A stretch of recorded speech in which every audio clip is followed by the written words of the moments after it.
안녕하세요. 10월 11일 매일 성경 함께 나누도록 하겠습니다. 자, 첫째 문단은 다윗은 요압이 요청하여 데리고 온 압살롬을 보려고 하지 않았다. 그랬습니다.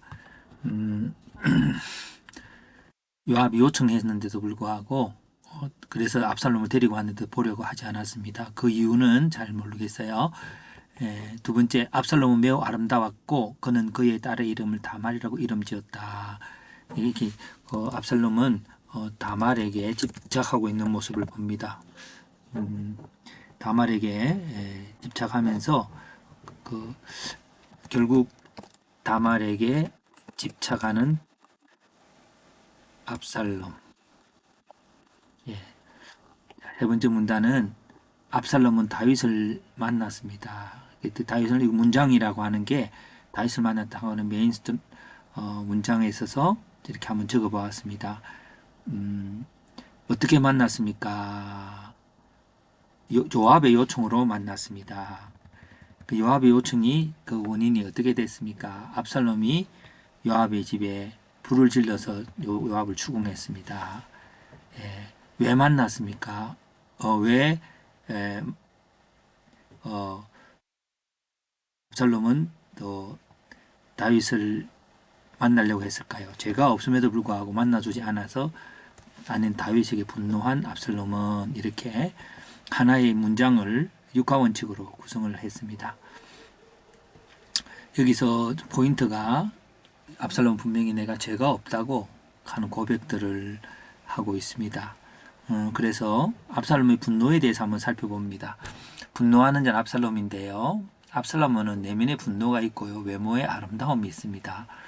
우리 그런 것들도 우리가 대조해 볼 수 있고요. 분노의 원인은 죄가 없음에도 버려두었다는 것이 있고 다말에 대한 강한 집착의 공의실현입니다. 특별히 우리가 이런 분노를 해결하기에는 어느 한 일부분에 대한 자기의 올바름만 생각한다면은 해결되지 않을 것입니다. 그 여기에 공의를 실현하려고 하고 살인하는 그런 자로서의 압살롬을 생각지 않음.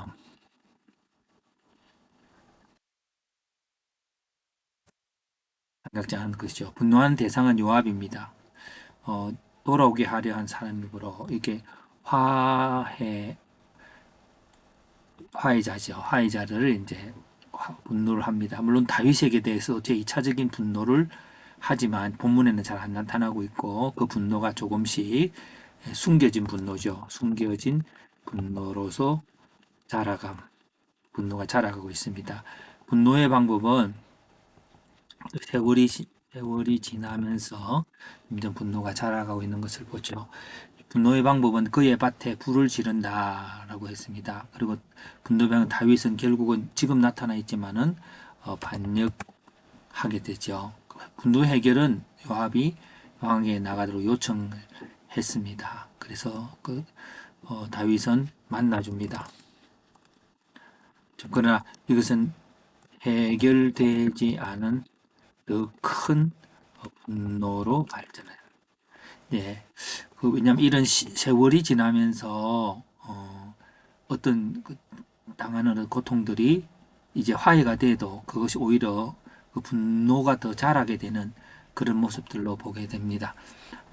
그래서 이게 이런 부분들이 이제 또 제목을 하나 달자면 나를 보려고 하지 않는 사람들이라는 제목으로 달아보았는데요. 나를 보려고 하지 않는 사람들은 모두가 있습니다. 보려고 하는 이유는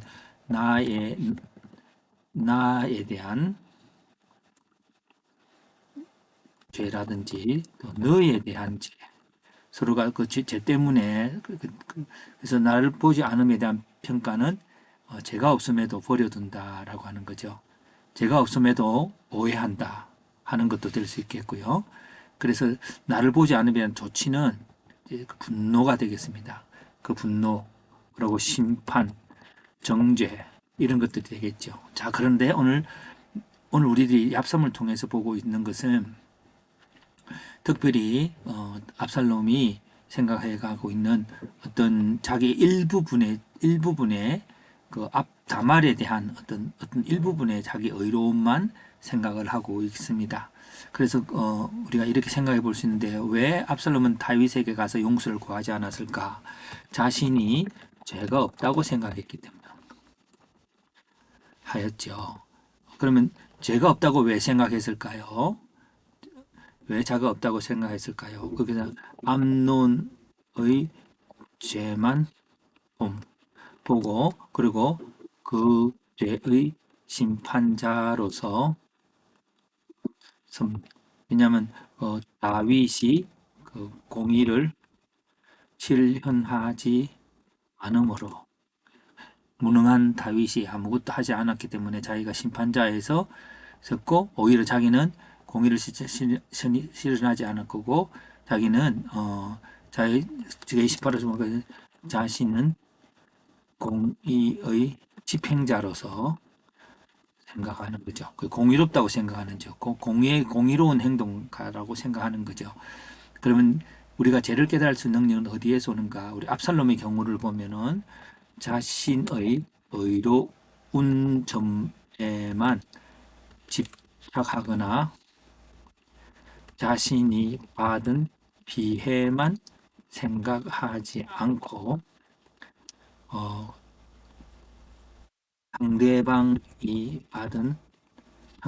생각하는 생각과 논리도 받아들일 수 있어야 한다. 그렇죠. 이런 것들이 오늘 우리들에게도 이제 다윗은 그랬다고 생각합니다. 다윗은 처음부터 끝까지 특별히 이제 그 압살롬의 난에 있어서 그 시므이가 다윗을 대하는 태도를 통해서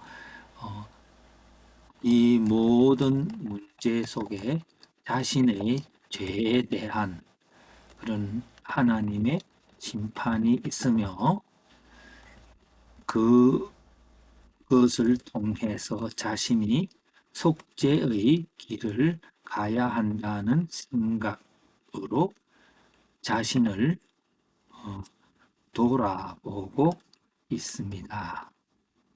다윗이 그런 사람이라는 거죠.